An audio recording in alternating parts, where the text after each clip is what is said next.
we turn to another crisis. This one is hitting you right here at home. For the third straight trading day, stocks plummeting, collapsing amid fears of a global recession and rising unemployment, while major industries are buckling under high interest rates. The Dow was down more than 1,000 points. The S&P suffered its worst day since the market sell-off in 22, erasing $1.4 trillion in a matter of hours. This is day 3 of what President Trump is now calling the Kamala crash, and the hemorrhaging is not over. Japan's stock market, they just posted their worst day since Black Monday from 1987. All of this being fueled by the very real fears that the Biden-Harris economy will spiral this country in a full-on recession in spite of all the proclamations of all the success of Bidenomics. Take a look. All that, ladies and gentlemen, and everyone else, that is called Bidenomics. That is called Bidenomics, and we are very proud of Bidenomics. And as today's jobs numbers make clear, Bidenomics is working. All the money Americans lost today is caused by Bidenomics. So buckle up, because we are in for a bumpy ride with Joe Biden and Kamala Harris at the helm. And God forbid Kamala and whoever she chooses. Remember, Kamala promised to eliminate the filibuster. Remember, she did that, said that to pass the Green New Deal, praising AOC's 7 to 80% tax idea. Okay, why don't we just confiscate all the money? Take a look. So again, back to the United States Congress, here's my point. If they fail to act as President of the United States, I am prepared to get rid of the filibuster to pass a Green New Deal. Alexandria Ocasio-Cortez is new darling of the party. She officially has more Twitter followers than Nancy Pelosi. She was on 60 Minutes this weekend, proudly calling herself a radical. And she's promoting policies like saying that every single carbon emission in the country, every car, should be eliminated within the next 11 years, everything from a 70 to 80% tax rate. Do you agree that she could possibly, in this ideology of the socialist left, could splinter your party? No. You know, I think that she is challenging the status quo. I think that's fantastic. I think that she is introducing bold ideas that should be discussed.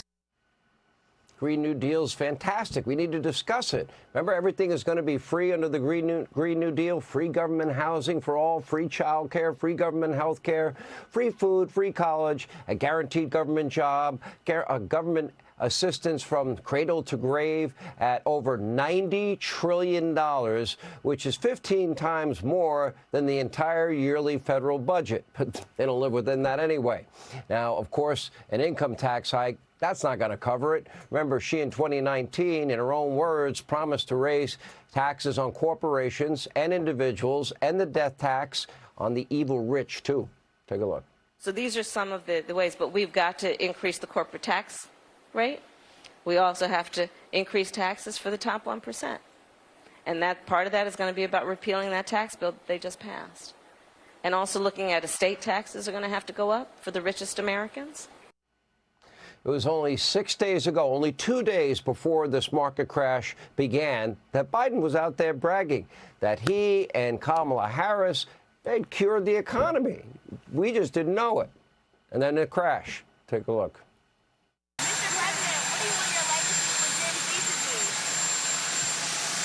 Cure the economy. What are you going to do? And the environment. And a few other small things. Somebody needs to cure him. Now, that statement was laughable then, and it's really not laughable for the trillion plus lost in the last couple of days. Then, and even more so now. Here are the facts put together by economist Steve Moore. Well before today's market sell-off and this latest crash, you know, first up, America's real income, adjusted for inflation, was up more than $4,000 under President Trump. It's down by more than $2,000 under Biden-Harris.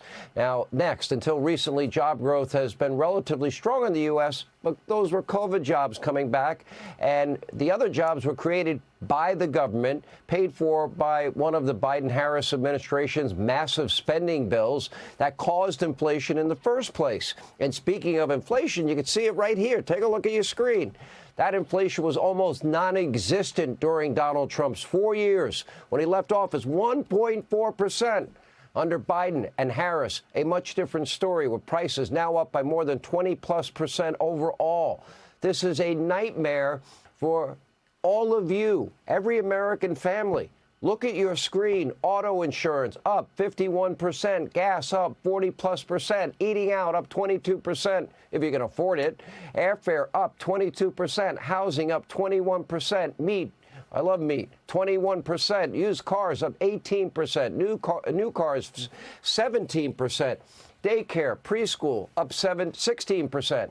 Real wages are down. The price of literally everything you buy in every store you go to is up. So, of course, credit card debt is also on the rise, up by more than $240 billion since Joe Biden and Kamala Harris got into office. Meanwhile, mortgage payments, didn't you like your 2.9% 30-year fixed-rate mortgage? Well, they've more than doubled under Biden and Harris. Vast new regulations imposed by the Biden-Harris administration are also taking a toll, costing an estimated $47,000 per family. This is a horrendous economic track record, and make no mistake, Kamala Harris owns this record, wants to go further to the left of Joe Biden, and here's the receipt for the new tax bill she would like to impose on you. She would like to raise the corporate tax. She wants to, of course, that gets passed on to you. Corporations do not pay taxes. I say it all the time. And she also wants to raise the individual taxes of people. She wants to raise the estate taxes. She wants to raise taxes on small business by more than 8 points. She wants to almost double the capital gains tax. I mean, how much more can people pay?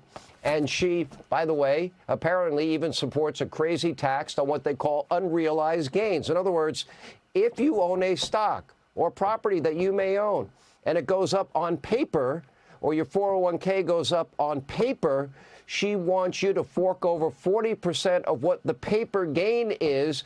But if you have a sell-off like we've had the last 3 days, whatever gain you had is gone, and you just paid taxes on money you're never going to see. Even if you realize the profits through a sale, you never realize them. It doesn't stop there. Kamala is now proposing what is the largest redistribution of wealth in the history of the world. This is what Marxism is. To each according to their need, from each according to their ability. Well, that's kind of what she's preaching. She is beyond radical. This is beyond extreme. This is downright dangerous. Her domestic policy, economic policy, immigration policy, foreign policy, energy policy, law and order, which we've gone through in detail, all of it dangerous, radical, and extreme. This is all brought to you by somebody who doesn't even seem to understand the basics of the economy. For example, listen to Kamala off script talking about her plan to fix inflation, which, by the way, was only supposed to be transitory. Take a look. Well, let's start with this. Prices have gone up, and families and individuals are dealing with the realities of that bread costs more, that gas costs more. And we have to understand what that means. That's about the cost of living going up. That's about having to stress and stretch limited resources. That's about a source of stress for families that is not only economic, but is on a daily level, something that is a heavy weight to carry. And we know from the history of this issue in the United States that when you see these prices go up, it has a direct impact on the quality of life for all people in our country. For comparison, here is the Make America Great Again PAC describing inflation in less than 10 seconds. Here's a quick education for Kamala Harris.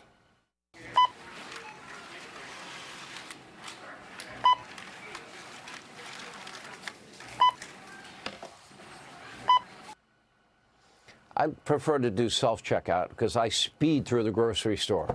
People say, what are you doing here? buying food. I like to eat. Anyway, the Biden-Harris administration is now trying to spend their way out of inflation. They've been telling us that it's transitory for almost 4 years now, and she believes that only she and Joe know how to better spend your money than you do. And don't forget, Kamala is an expert in all things, even technology. You didn't know this, but she is. Take a look. So, given where we are now, so you're now no longer are you necessarily keeping those private files in some file cabinet that's locked in the basement of the house. It's on your laptop, and it's then therefore up here in this cloud that exists above us, right? Mm-hmm. It's no longer in a physical place. The cloud above us. It's like Joe shaking hands with air. We are not in good hands. This is a very scary time. This is a dangerous time. These are extreme policies. They are radical. They are dangerous. But in the coming weeks, 2024, that election will come down to 5 issues. It's going to come down to their open border policies, their horrible economy, their disastrous foreign policy, law and order and safety and security in every small town and big city, energy independence, which we can achieve, and then energy dominance. And Kamala Harris has been an abject failure. She's not up to the job by any means on all of these issues. That is her record. She owns that. That defines her. That is who she is. But unfortunately, no one in the state-run media mob wants to hold her accountable for anything. Like Biden, Kamala is hiding behind a teleprompter during what are heavily scripted events featuring platitudes, generalizations, and attacks on Donald Trump 24/7. But, never anything deep, never anything substantial. For a deeply unpopular politician anointed by party leaders without a single primary vote, don't you deserve better? Kamala Harris, has she ever been forced to answer a tough question? Is democracy, is the media that dead? I guess they are. Hey, Sean Hannity here. Hey, click here to subscribe to Fox News YouTube page and catch our hottest interviews and most compelling analysis. You will not get it anywhere else.